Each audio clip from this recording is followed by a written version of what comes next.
Hey guys, Mike Durnil here again on YouTube. Just letting you guys know I've been talking quite a bit about my auction coming up, and I know a lot of you are really anticipating, getting excited about that. But I wanted to go ahead and make another video. What I'm trying to do is basically spread the word as much as possible so you guys can kind of get to know me a little bit on here. My name's Mike Durnil, obviously. What I'm into is I have spent over 15 years of my life involved in recycling, scrap metal, that type thing, so I have a vast knowledge of that type of information. And I plan to make a lot of videos on that subject too, as well as different subjects. Best thing that I could ask for my wonderful viewers to do for me is if you got an idea on a subject that you'd like to have some information out of me, if you got an idea on, any kind of video or anything, like and drop a comment. Pin it to the top and give you a shout out, and we'll do a video on it. We just want to know what you guys are interested in. A lot of stuff. I'll go ahead and talk a little bit about some metal here.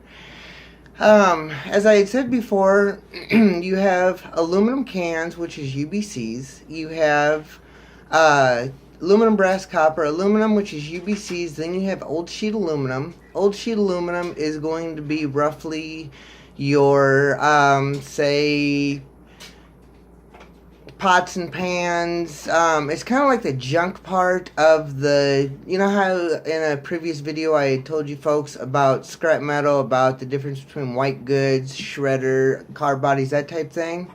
Well, that goes into effect with the aluminum too, because in steel and versus aluminum, technically what those are called is ferrous and non-ferrous materials. When you get into the recycling business and into the scrapyard business, recycling lingo type talk, ferrous, non-ferrous.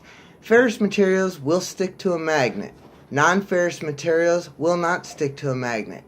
The biggest, one of the best materials, it's kind of a blend between the two materials, is would be like magnetic stainless and like stainless steel, because that is a stainless, but it's got a tin alloy to it, obviously, for the magnet to stick to it. So it's kind of got the two different materials there combining to make another alloy, if you get kind of what I'm saying there. And then you have, that'd be old sheet type stuff, virtually any kind of junk aluminum that you have. If it's got screws, staples, anything like that, you don't really have to worry a whole lot about that kind of stuff. Big thing that you're going to want to watch for when doing recyclables, like, say, junk and aluminum and stuff. Say, for instance, you get a aluminum John boat, okay? You look at that boat, and it looks like a nice chunk of aluminum. You're going to go take cash in, right? Well, you're going to get docked if you take it in the way it is. Reason 4, the next time that you get a John boat, remember what I say. Look at the back, where the propeller and where the back of the motor goes. That piece of wood right there needs to be pulled out. Think it's clean then? One more trick behind that. Look underneath the seats of the aluminum boat and up in the front. Do you ever get how an aluminum boat always floats, never sinks like that? I'll tell you the reason. Underneath the seats and underneath the front of a boat is going to be, in 90% of the cases, is going to be a styrofoam chunk about yay big, like a big pillow. And if you don't pull those out and you go into the junkyard, you're going to get docked down to 8-10 cents a pound. If you take a hammer or axe or, anything to break a couple of rivets out, even a drill would work for that, and take 10 minutes to pull 3 pieces of foam out, your piece of metal just went from being 8 cents a pound, it just went up to being 30-40 cents more a pound. Helpful little hint there for some aluminum. If you ever get any aluminum radiators, always check the ends, the plastic ends that you usually have on them, because if you cut them down the sides, that can technically go as old sheet aluminum because it is an alloy of junk aluminum. But when you get into, say, cast aluminum, die cast, Die cast is going to be like Hot Wheels cars, stuff that's really precise, really small, almost like pewter size stuff, about yay big. It's going to have really, really precise details. That's why if you look at the little Hot Wheels cars, how they have little dimensions where the car doors would open and, etc. That's why. That's die cast. Also known as pot metal. Basically, die cast is going to run you, that's going to be your lowest form of cast aluminum. That is going to run you probably, in my area, it usually runs around 8 to 10 cents a pound. If you get into cast aluminum, grill covers, the part where you open up to cook that nice steak on a hot summer day or on the 4th of July, yeah, that cast aluminum there, just take a magnet and run across. You should have, if I'm remembering correctly, on an average gas grill, you should have roughly 4 screws holding it down with wing nut type heads on them. Should have 4 holding it on to the base, and then 2 pins on the sides and about 4 screws where the handles are. Pull those off. That's maybe, 20 minutes worth of work? Pull those screws off. You just made 40 cents a pound instead of cash that in for 30 cents less for a couple minutes of work. Really easy. When you get into, I think I covered painted siding and stuff in my other video. Basically, when you get into recycling and you get into junk, stuff like that, there's so many alloys. Alloys is basically the term to decipher how much money a certain piece of aluminum is worth. The reason for and how they determine this. If you ever look at, say, a window frame, okay? If you get a window frame, like a screen door, something like that, you break off the corner and you look on the inside. On the inside of that, it's going to be actual folded. And I'll get a picture for you guys in the next video on what exactly I'm talking about here.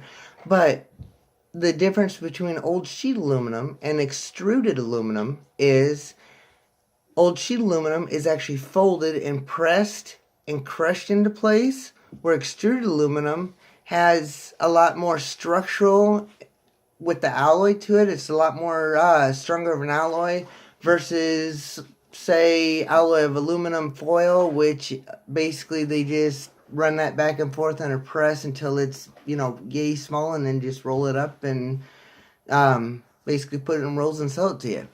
But when you get into aluminum foil really isn't worth anything, because once they fire up the furnaces, etc., it burns to virtually nothing.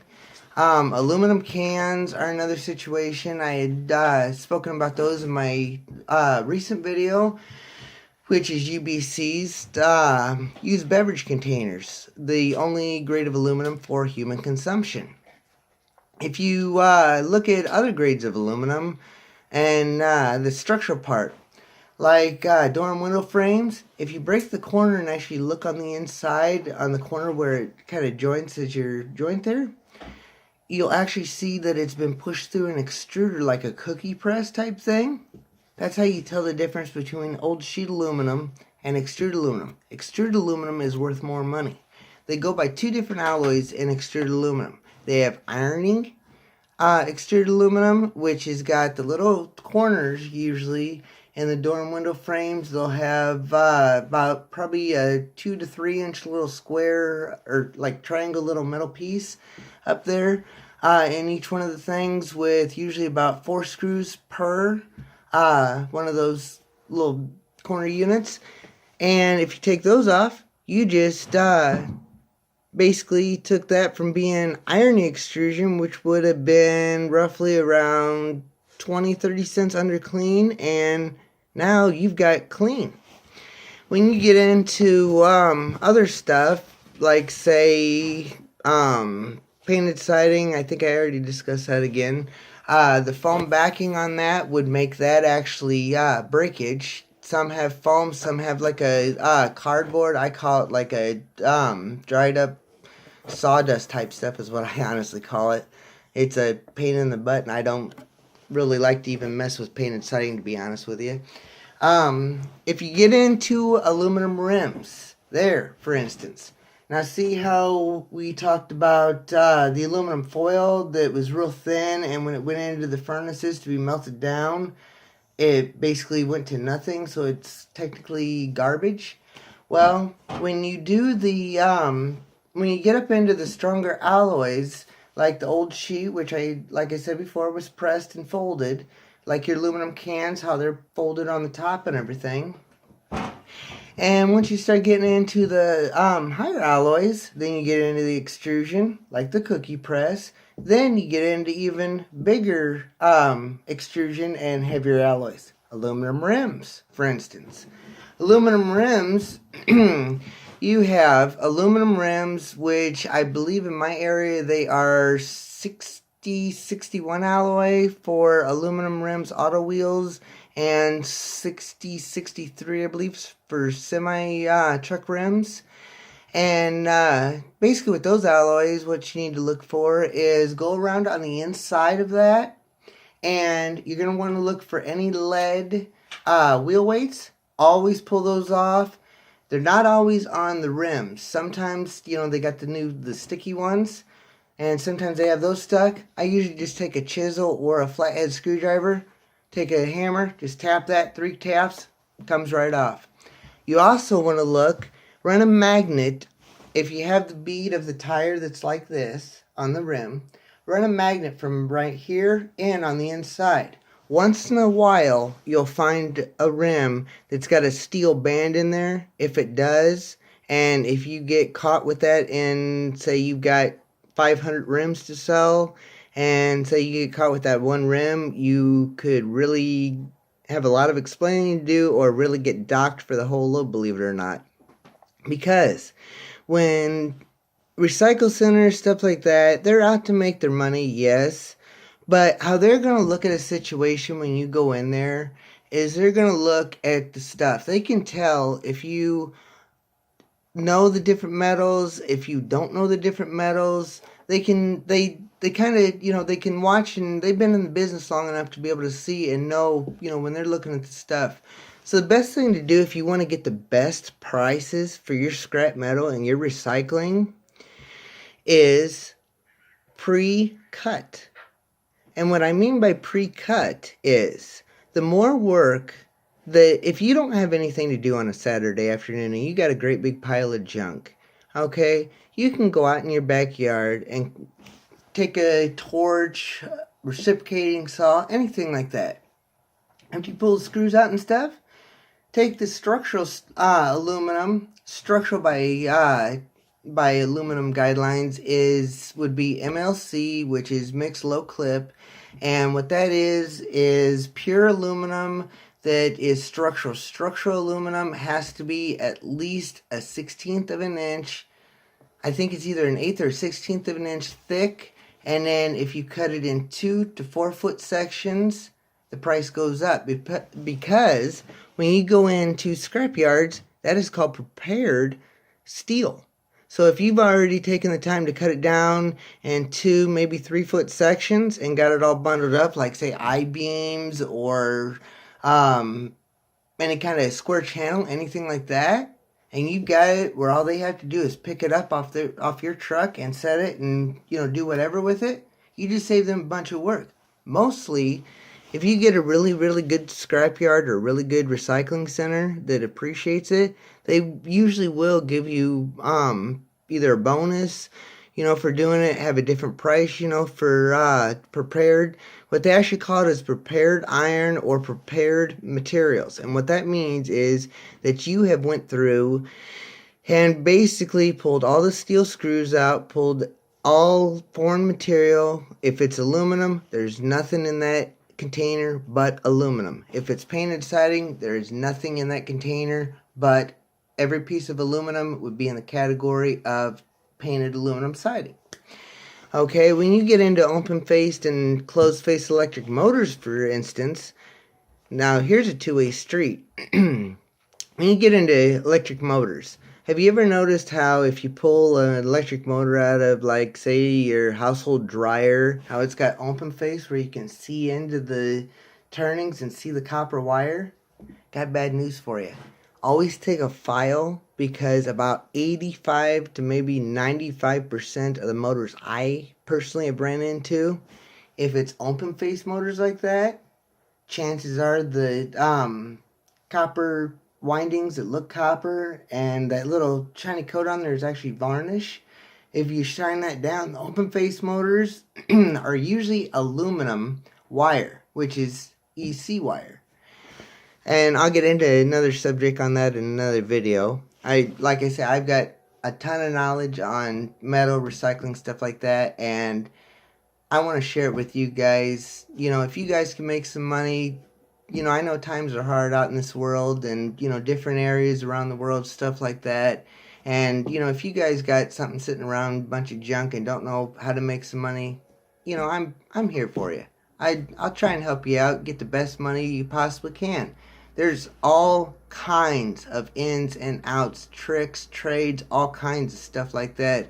Cleaning your materials a certain way. If you get like a camp or something like that, scrapyards will not take it. You know why? All the insulation and wood, contamination.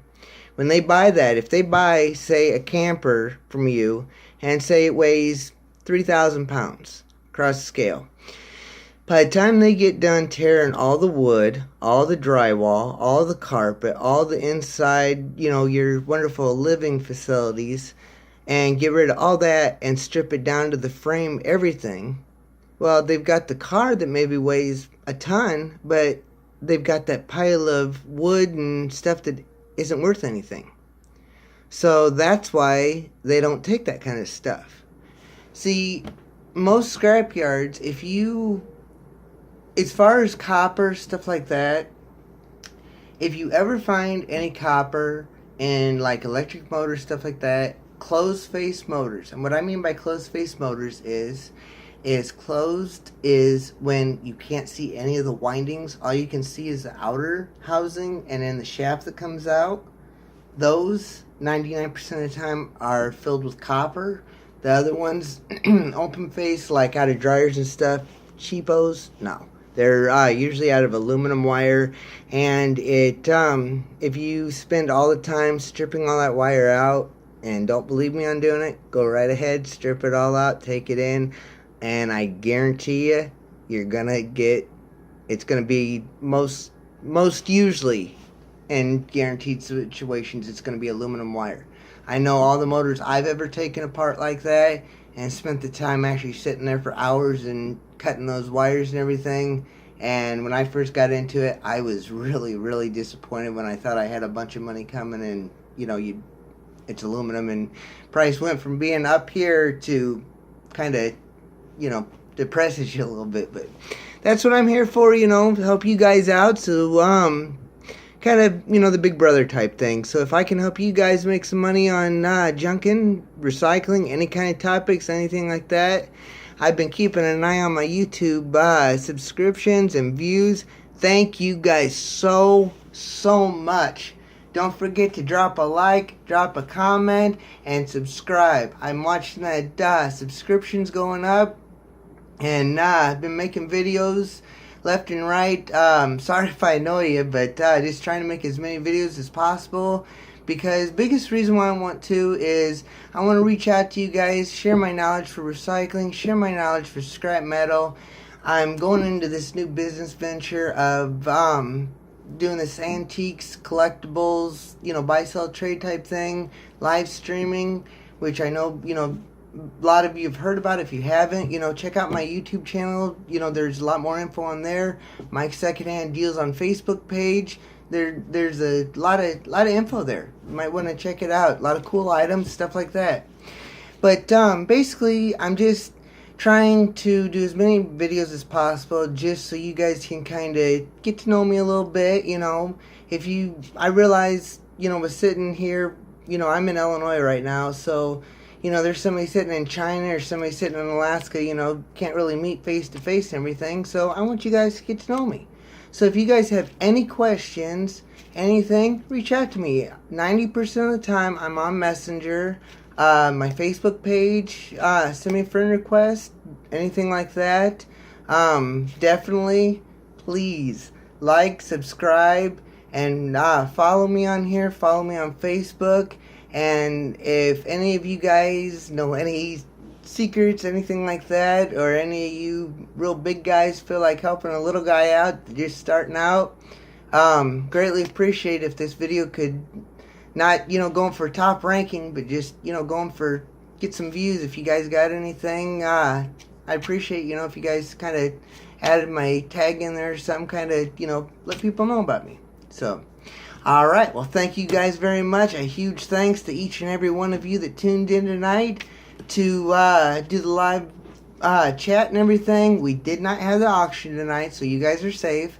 All items are still for sale. The Jelly Belly Bank, I did end up selling that, so that is off the auction. There will be another item replacing that one, and I am waiting for confirmation on another piece. I will let you guys know within probably tomorrow or so if the thing is sold or if it's still available, what the details are. And any questions, just message me or leave a comment. Message me on Facebook, follow, like, subscribe, and I thank you so very much. And great big shout out Matthew Santoro, Matthias, all you guys. You guys are awesome, and I hope to be up there with you guys someday. Just starting out myself, so shoot nice too. You guys are awesome.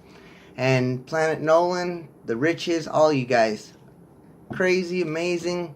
Love your videos, and believe it or not, you guys were a huge inspiration why I even started doing this. Thank you guys so much. Like, subscribe, and follow. See you in the next video. Thank you guys.